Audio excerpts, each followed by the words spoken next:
dog walk every day here. Why not? If I don't do it, my dogs get crazy. But people are harvesting crazy out here. Just three semis passed me, so I got to go on a side road. Um, but it got me thinking, looking around. Okay, here's all this lovely farmland, and then I went to the Prairie Capital Summit up here in Fargo. It's just a little summit with people, business investing and collaborating and stuff like that. A lot of interesting talks from all sides, not just agriculture. And I missed the morning part, but there was an interesting conversation, and my friend Nick Horo uh, asked one of the most prolific people in ag business a simple question. So that was Ron Offit of RDO, the largest John Deere equipment dealer in the world, who's based out of Fargo here. And he's also has Offit Farms, which is the second largest potato producer in the world behind Simplot. I'm pretty sure that's what it is. Ron Offit's also the one of the largest farmland owners in the world. Um, at least maybe traditional farmland, not just like all land. I think he's actually right below Bill Gates right now. The last thing I saw, it's like 250,000 acres or something crazy like that. It actually owns a quarter right down here, I know, and it's all over the place. It's a lot.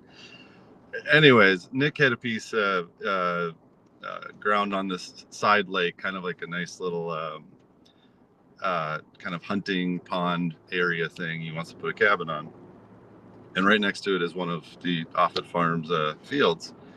And he asked Ron, "Hey, would you ever, you know, be willing to sell any of your land?" And he's like, "Well, it depends.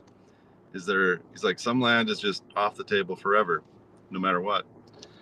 And well, he said, Ron said to Nick, "Well, if there's a pivot on it, then yeah, no." And he's like, "Yeah, there is a pivot on it." It's like, "Yep, because of water rights and permits, plus just having land with a pivot on it, especially if you're doing potatoes and stuff. You, yeah, you keep that.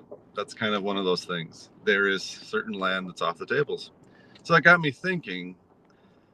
You know, a lot of talk on the ag economy. Clearly, that's what everyone's mind is on.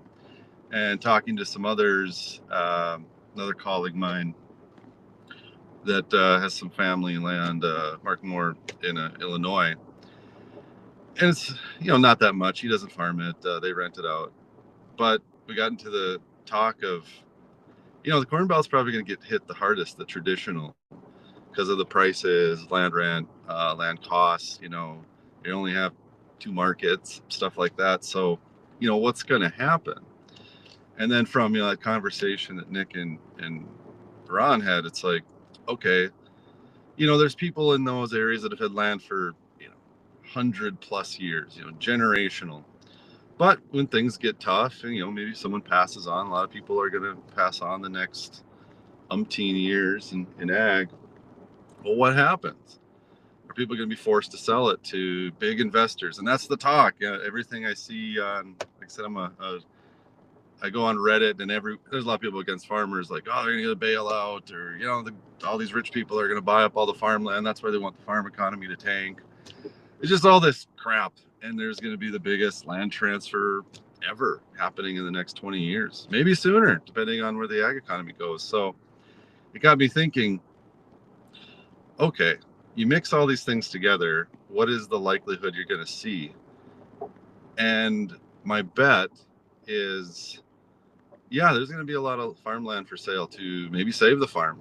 That happened in the 80s too, when my dad farmed, and all my neighbors and other family and all that. So part of it is, okay, farmers need to get maybe more specialized. They need to do some different things. Well, say you're farming, a mid-level size farm, that kind of 1,000, 3,000 to 3,000 acre farm, especially in the Corn Belt, that you're kind of in the middle ground. Unless you own it all, then you probably keep going, because probably depends on a lot of factors. But the people that own maybe a couple quarters and rent 2/3 of it, or or half and half. It's like, okay, there's going to be some ground in there that's just, no, we're not getting rid of it. But it doesn't mean they have to farm it. I think what's going to happen is a lot of those mid-sized farms, if they have good rental contracts with neighbors or other family members, yeah, they keep that, they farm that. Maybe it's break even. It just kind of is what it is. But they rent out their own land, or maybe they sell a quarter, maybe their worst quarter. Um, make great gains on it, and they use the money from that to then get into specialization.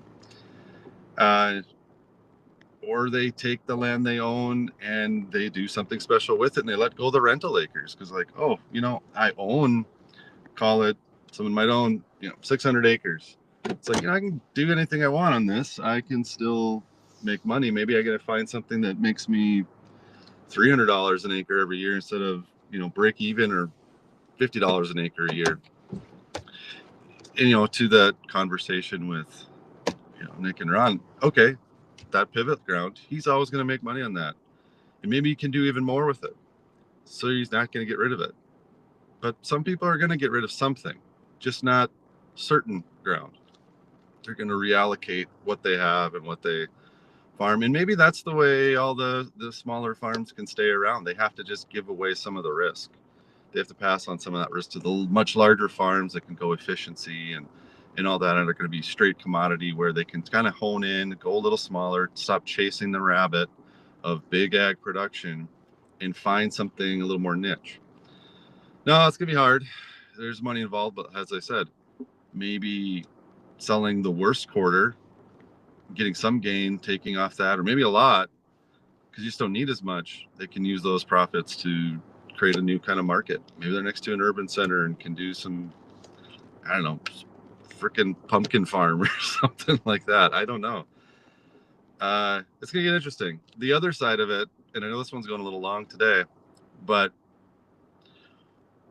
I could start seeing potentially the government or even corporate businesses paying for people to take land out of normal production and put it in CRP, but maybe not long-term CRP, maybe it's short-term, or maybe it's pasture or something where they're incentivized not to do it, so that we can kind of circle back to more of a sustainable kind of amount of acreage and production that is more workable. I think there's a lot of things like that are going to happen, but those conversations that talked about yesterday, they just kind of spurred this thought, is we can't think of ag as just, oh, it's going to be the traditional way going forward no matter what, and then, just people are going to follow. No, people adapt. People are going to change. People are going to shift. Businesses are going to shift. We all got to work together. Like I said the other day, we'll figure it out. We can bail each other out if we just think new and creative. And yes, tech can help on all that, but that's another conversation. So here's some of my thoughts today. More tomorrow, and I'll put them all together. We'll see you later.